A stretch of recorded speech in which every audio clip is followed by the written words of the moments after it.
Hello and welcome to the presentation on migraines. In this presentation, we will give an overview of the disorder, including the incidence, the impacts, and pathophysiology, as well as talk about treatment strategies, and we will focus on prophylaxis. For the acute treatment of migraines, we will actually cover this in the medication presentation assignment. Here's our agenda for this presentation. We want to describe the prevalence, look at the risk factors, the phases of migraines we'll go through, and then describe the difference between abortive and prophylactic treatment options. Migraines are quite common. A study in Canada found that the lifetime prevalence of migraines in patients was 24% in women and 9% in Canada, and that is quite similar to other countries around the world as well. So do note that they're about 2 to 3 times more common in women than in men. The highest occurrence of migraines occurs in ages 18 to 54. Some studies show that an even tighter, more like 35 to 45. So right during prime working years for most people. And so there are a lot of lost productivity costs associated with migraines, and then they can have a profound impact on patients' quality of life as well. Although they are common, the pathophysiology behind migraines is not completely understood. It used to be considered a vascular-based phenomena, and now it's thought it might be mediated more by neurotransmitters, and is actually a dysfunction in the trigeminal-vascular system. So the trigeminal nerve innervates the pain-sensitive intracranial blood vessels, and then it's thought that there's a release of vasoactive neuropeptides that then cause vasodilation and inflammation in the system, which is what causes the pain. And then nerve fibers here can even become hypersensitive. Another thought is that it's due to serotonin imbalance, and we will talk more about serotonin in this section as well when we hit antidepressants. Migraines can be divided into 3 or 4 phases, depending on how you count them. So first are premonitory symptoms. So these are symptoms that happen before the onset of the painful headache. Then there's the clinical presentation, and then the resolution phase.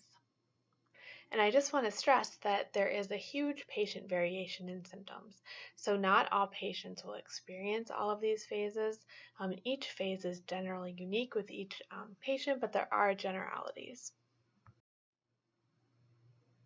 The first phase that may occur is the prodrome phase, and this is experienced by anywhere from 20 to 60% of migraine sufferers. So as we talked about, not all patients with migraines will experience all of these phases.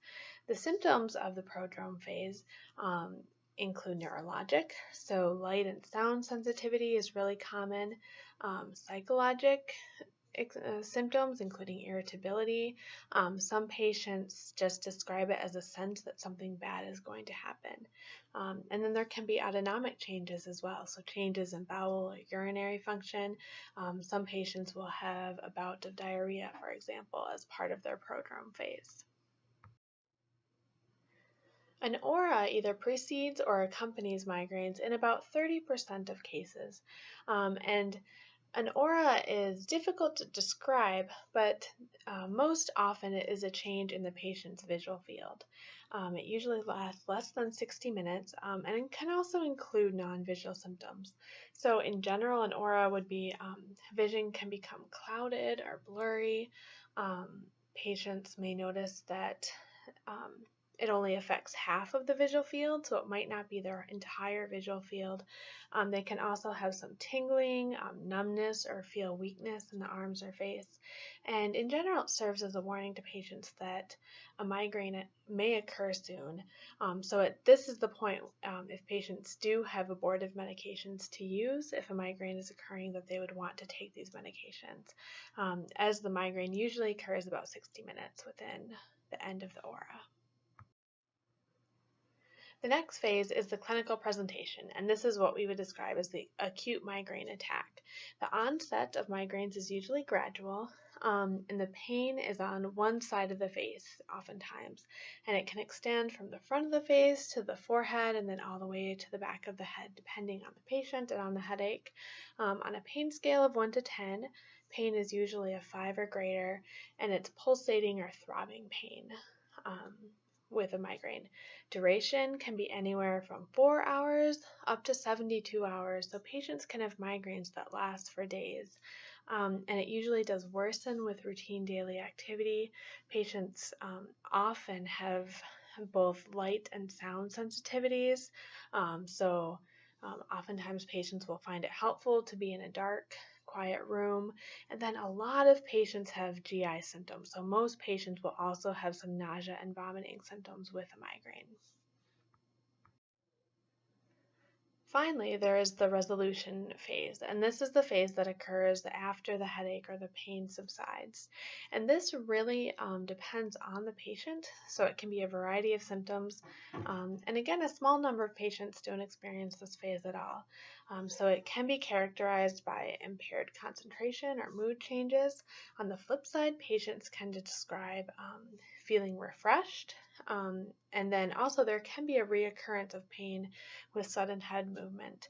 So it is a phase where patients would describe that the pain and the headache is gone, but they are still not fully back to normal functioning.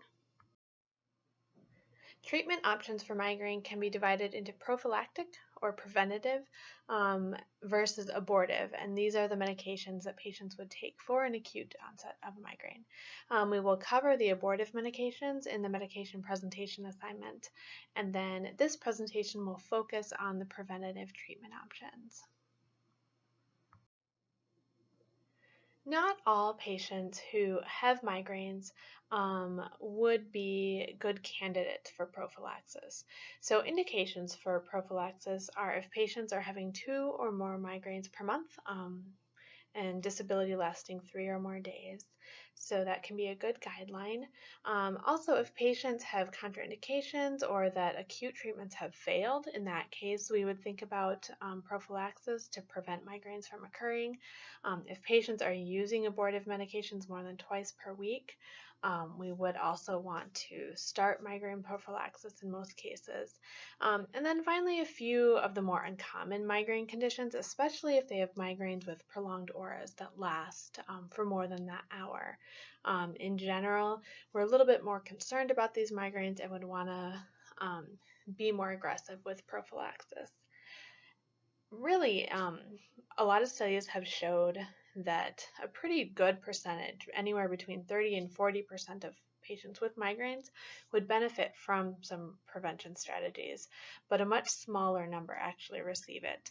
So in general, there are a lot more patients that are indicated for prophylaxis than patients who are actually taking or receiving any migraine prophylaxis. You'll notice that all of the medications for prophylaxis for migraines are not actually migraine-specific medications, but medications that you will recognize from other sections of the course.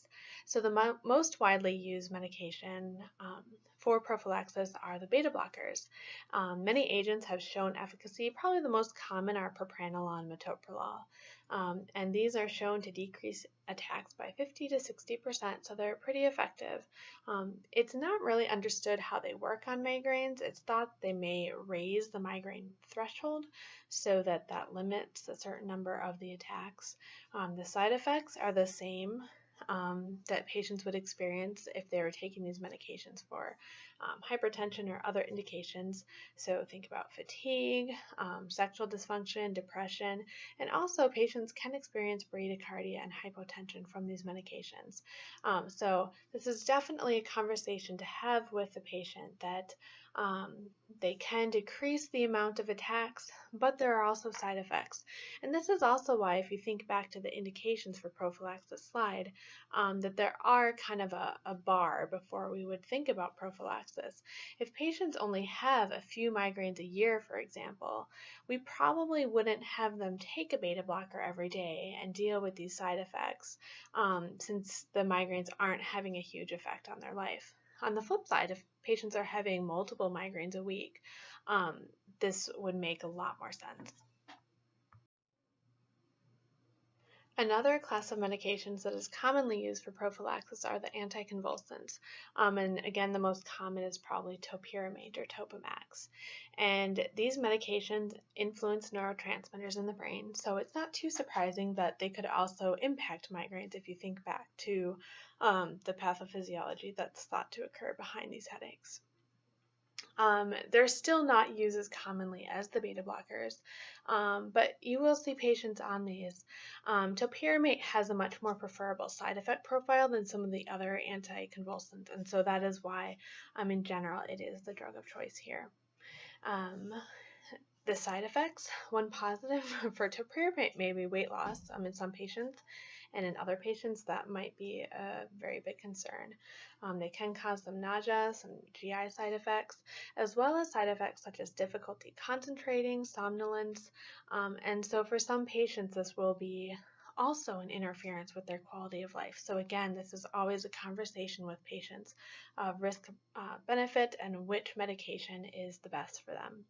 There are some potentially more severe side effects with topiramate, such as metabolic acidosis, and so usually it is recommended that a patient have an electrolyte panel at the beginning of therapy.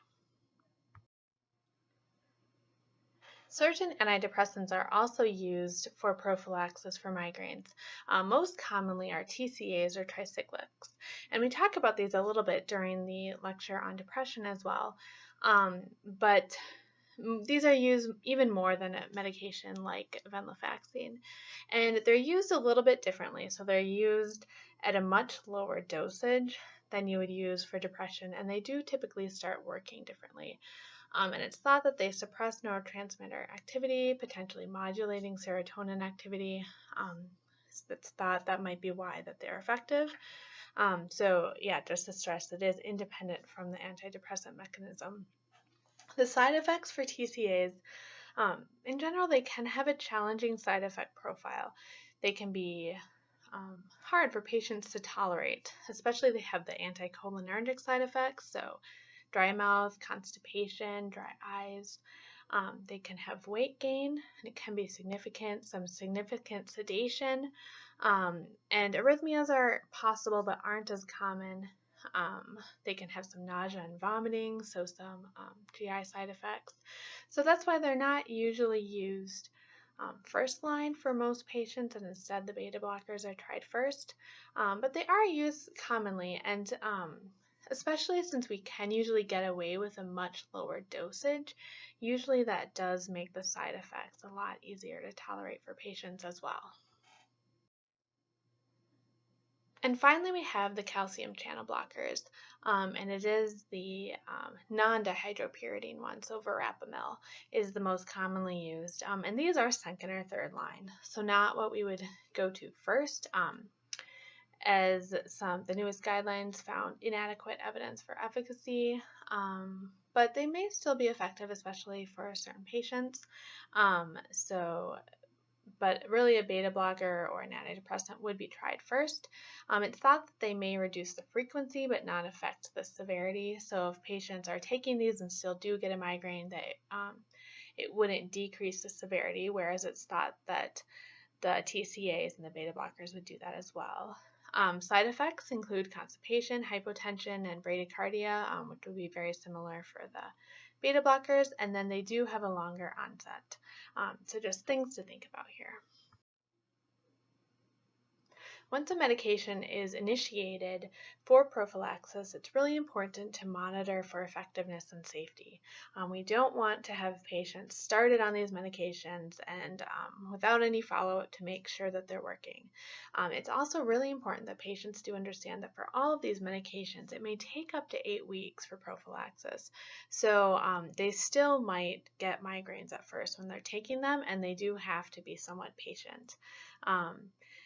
A lot of times it will be recommended that patients keep a headache diary just so that they can monitor the frequency, the duration, the severity of their headaches as they start medication.